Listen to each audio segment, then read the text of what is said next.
Hello दोस्तों, आज हम चैप्टर 3 को कंप्लीट करेंगे जिसका नाम है पृथ्वी की गतियाँ। पहला चैप्टर क्या था? मानचित्र के बारे में था। दूसरा चैप्टर था ग्लोब, देशांतर और अक्षांश रेखा के बारे में था। और तीसरा जो है पृथ्वी की गतियाँ हैं। चलिए स्टार्ट करते हैं। पृथ्वी की गति दो प्रकार की है, घूर्णन और परिक्रमण। पृथ्वी का अपने अक्ष पर घूर्णन घूर्णन कहलाता है। मतलब पृथ्वी का अपने अक्ष पर घूर्णन, घूमना, घूर्णन मतलब घूमना। पृथ्वी का अपने अक्ष पर ही घूमना घूर्णन कहलाता है। और परिक्रमण पृथ्वी का सूर्य के चारों ओर घूमना परिक्रमण कहलाता है। पृथ्वी का अक्ष एक काल्पनिक रेखा है जो इसके कक्षीय सतह से 66.5 का कोण बनाती है। वह समतल को जो कक्ष के द्वारा बनाया जाता है उसे कक्षीय समतल कहते हैं। पृथ्वी का अक्ष एक काल्पनिक रेखा है जो इसके कक्षीय सतह से 66.5 का कोण बनाती है। वह समतल जो कक्ष के द्वारा बनाया जाता है उसे कक्षीय समतल कहते हैं।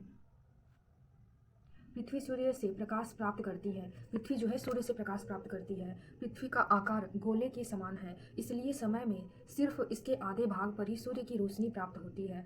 सूर्य की ओर वाले भाग में दिन होता है, जबकि दूसरे भाग को सूर्य से दूर होता है।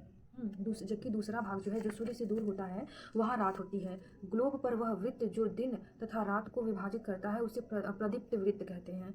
यह वृत्त अक्ष के साथ नहीं मिलता है। पृथ्वी अपने अक्ष पर एक चक्कर पूरी करने में लगभग 24 घंटे का समय लेती है। घूर्णन के समय का काल को पृथ्वी दिन कहा जाता है। घूर्णन के समय काल को जो है पृथ्वी का दिन कहा जाता है। यह पृथ्वी की दैनिक गति होती है। पृथ्वी की गतियाँ, मोशन ऑफ द अर्थ क्या होता है? तो घूर्णन या परिभ्रमण, रोटेशन मोशन, और एक है परिक्रमण गति, रिवोल्यूशन मोशन। हमने ऊपर देखा था कि घूर्णन मतलब पृथ्वी जब स्थिर होकर अपने चारों ओर घूमती है, मतलब एक चक्कर लगाती है तो उसको घूर्णन कहते हैं या फिर परिभ्रमण कहते हैं। और परिक्रमण मतलब जब सूर्य के चारों ओर पृथ्वी जो है चक्कर लगाएगी उसको परिक्रमण गति कहेंगे। देखिए इसमें क्या दिया है? तो पृथ्वी का अपने अक्ष पर घूमने की गति को परिक्रमण कहते हैं।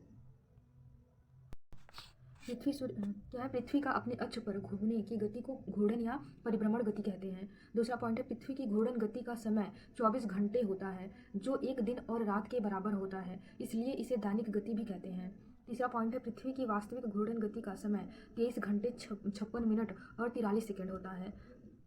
नेक्स्ट है, पृथ्वी अपने अक्ष पर 1610 किलोमीटर प्रति घंटा की रफ्तार से पश्चिम से पूर्व की ओर घूमती है और इसी गति के कारण ज्वार भाटा का आना तथा समुद्र के पानी का उछलना भी होता है। परिक्रमण गति क्या कहते हैं? रिवोल्यूशन मोशन क्या कहता है या फिर किसे कहते हैं, क्या होता है? आइए देखते हैं। जब पृथ्वी सूर्य के चारों ओर घूमती है तो उसे परिक्रमण गति कहते हैं। इस गति के द्वारा ऋतु परिवर्तन और मौसम परिवर्तन होता है। परिक्रमण के द्वारा जो है ऋतु परिवर्तन और मौसम परिवर्तन होता है। तीसरा पॉइंट है, परिक्रमण की गति का समय 365 दिन 6 घंटे होता है जो एक वर्ष के बराबर होता है, इसलिए इस गति को परिक्रमण गति कहते हैं। अगर पृथ्वी घूर्णन नहीं करे तो क्या होगा? इसमें दिया है कि यदि जो है पृथ्वी घूर्णन नहीं करेगी तो क्या होगा? सूर्य के तरफ वाले पृथ्वी के भाग में हमेशा दिन होगा, जिसके कारण उस भाग में गर्मी लगातार पड़ेगी। दूसरी भाग में हमेशा अंधेरा रहेगा एवं पूरे समय ठंड पड़ेगी। इस तरह की अवस्था में जीवन संभव नहीं हो पाएगा। 4 वर्षों में प्रत्येक वर्ष के बचे हुए 6 घंटे मिलकर एक दिन यानी 24 घंटे के बराबर हो जाते हैं।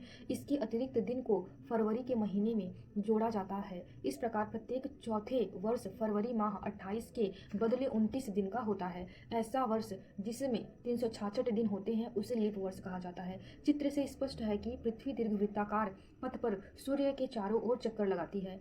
पृथ्वी पूरे कक्ष में एक ही दिशा में झुकी हुई है। सामान्यतः एक वर्ष को गर्मी, सर्दी, वसंत एवं शरद ऋतुओं में बांटा जाता है। ऋतुओं में परिवर्तन सूर्य के चारों ओर पृथ्वी की स्थिति में परिवर्तन के कारण होता है। सामान्यतः एक वर्ष को जो है 4 भागों में बांटा गया है, गर्मी, सर्दी, वसंत और शरद ऋतु। और आगे क्या दिया है कि ऋतुओं में परिवर्तन सूर्य के चारों ओर पृथ्वी की स्थिति में परिवर्तन के कारण होता है। आप देखेंगे कि 21 जून को उत्तरी गोलार्ध सूर्य की तरफ झुका है। 21 जून को जो है उत्तरी गोलार्ध सूर्य की तरफ झुका हुआ होता है। सूर्य की किरणें कर्क रेखा पर सीधी पड़ती हैं। इसके परिणाम स्वरूप इन क्षेत्रों में उष्मा अधिक प्राप्त होता है।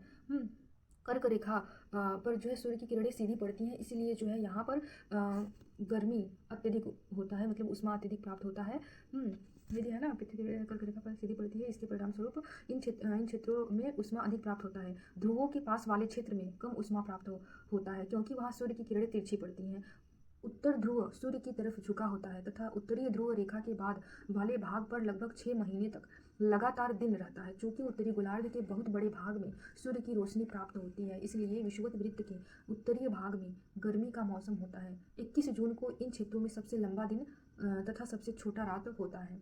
21 जून को जो है सबसे लंबा दिन और सबसे छोटा रात होता है। पृथ्वी की इस अवस्था को उत्तर अयनांत कहते हैं। उत्तर अयनांत कहते हैं। यहाँ पर क्या दिया है कि क्या आप जानते हैं प्राचीन भारतीय खगोलशास्त्र आर्यभट्ट ने बताया कि पृथ्वी गोल है और अपने अक्ष पर घूर्णन करती है। यहाँ पर चित्र भी दिया गया है, देख लीजिए।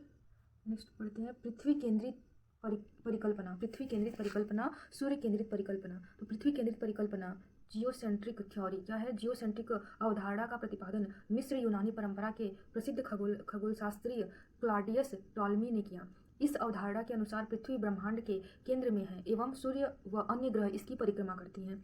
अरस्तु भी इसी सिद्धांत को स्वीकारा है। सूर्य केंद्रित परिकल्पना हेलियोसेंट्रिक थ्योरी। हेलियोसेंट्रिक अवधारणा ने ब्रह्मांड के अध्ययन की दिशा में क्रांतिकारी परिवर्तन किया। 1543 ईस्वी में इस अवधारणा के प्रतिपादन कॉपरनिकस ने बताया। पृथ्वी नहीं बल्कि सूर्य ब्रह्मांड के केंद्र में है। पृथ्वी नहीं बल्कि सूर्य जो है वो ब्रह्मांड के केंद्र में है तथा पृथ्वी एवं अन्य ग्रह इसकी परिक्रमा करते हैं। फलतः कॉपरनिकस को आधुनिक खगोलशास्त्र का जनक कहा जाता है। फलतः खगोलशास्त्र का जनक किसे कहा जाता है? तो फिर कॉपरनिकस को खगोलशास्त्र का जनक माना जाता है। अपसौर, अपसौर और उपसौर, यह बहुत इंपॉर्टेंट पॉइंट है दोनों, अपसौर और उपसौर। अपसौर मतलब होता है कि पृथ्वी और सूर्य के बीच अधिकतम दूरी, और उपसौर मतलब होता है कि पृथ्वी और सूर्य के बीच न्यूनतम दूरी। ये ध्यान रखने वाली बात है। जब पृथ्वी सूर्य के चारों ओर घूमते समय सर्वाधिक दूरी 15.20 करोड़ किमी पर हो तो उस घटना को अपसौर कहते हैं तथा यह घटना प्रत्येक 4 जुलाई को होती है। प्रत्येक 4 जुलाई को जो अपसौर होता है, प्रत्येक 4 जुलाई को क्या होता है? अपसौर होता है। उपसौर, उपसौर किसे कहते हैं? पेरिहेलियन। सूर्य के चारों ओर घूमते समय जब पृथ्वी सूर्य के सर्वाधिक नजदीक होती है 14.21 करोड़ किलोमीटर, तो उसे उपसौर कहते हैं। यह घटना प्रत्येक 3 जनवरी को होती है। अपसौर जो है वो 4 जुलाई को होती थी। अपसौर 4 जुलाई को, प्रत्येक 4 जुलाई को अपसौर होता है और प्रत्येक 3 जनवरी को उपसौर होता है। एपिसाइड रेखा, एपिसाइड लाइन किसे कहते हैं? तो अपसौर तथा उपसौर को मिलने वाली रेखा एपिसाइड रेखा कहलाती है। नीचे कुछ क्वेश्चन दिए गए हैं, उसको आप लोग देख लीजिए। नेक्स्ट चैप्टर है मानचित्र। नेक्स्ट चैप्टर हम अगले दिन पढ़ेंगे। वीडियो अच्छी लगी तो लाइक, सब्सक्राइब और शेयर जरूर कीजिएगा। Thank you.